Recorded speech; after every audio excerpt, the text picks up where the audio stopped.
শহীদ ওসমান হাদির জানাজার প্রাক্কালে তার বড় ভাইয়ের দেওয়া একটি জ্বালাময়ী ও আবেগঘন বক্তব্য উপস্থিত লক্ষ লক্ষ মানুষকে স্তব্ধ করে দিয়েছে। তিনি নিজেকে কেবল ওসমানের ভাই নয়, বরং তার শেষ মুহূর্তের সহযোদ্ধা হিসেবে পরিচয় দিয়ে এক চাঞ্চল্যকর বর্ণনা দেন। বড় ভাই জানান, গত 12 ডিসেম্বর যখন ওসমান হাদি ঘাতকের বুলেটের শিকার হন, তখন তারা দুজনেই একই রিকশায় ছিলেন।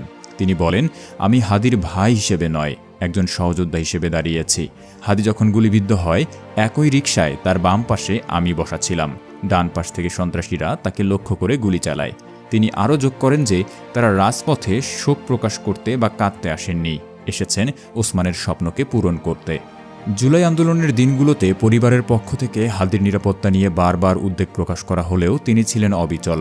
বড় ভাই হাদির সেই অটল বিশ্বাসের কথা স্মরণ করে বলেন, হাদি বলতেন, আমাকে আল্লাহ রক্ষা করবেন, আর আমি যদি চলে যাই তবে এদেশের 18 কোটি জনতা আমার পরিবারকে দেখে রাখবে।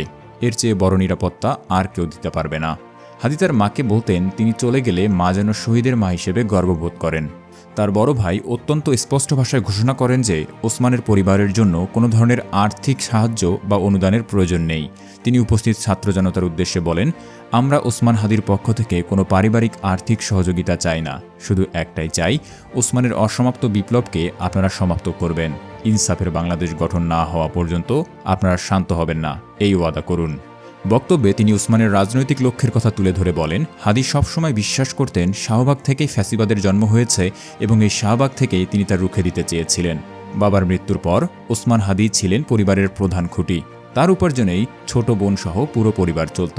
ভাইয়ের মৃত্যুতে হাদির 8 মাস বয়সী শিশু সন্তান, স্ত্রী এবং ছোট বোন চরম মানসিক ও আর্থিক বিপর্যয়ের মুখে পড়েছেন। বড় ভাই দেশবাসীর কাছে তার শোক সন্তপ্ত পরিবারের জন্য এবং ওসমানের স্বপ্নের বাংলাদেশ গড়ার শক্তি পাওয়ার জন্য দোয়া চেয়ে বক্তব্য শেষ করেন।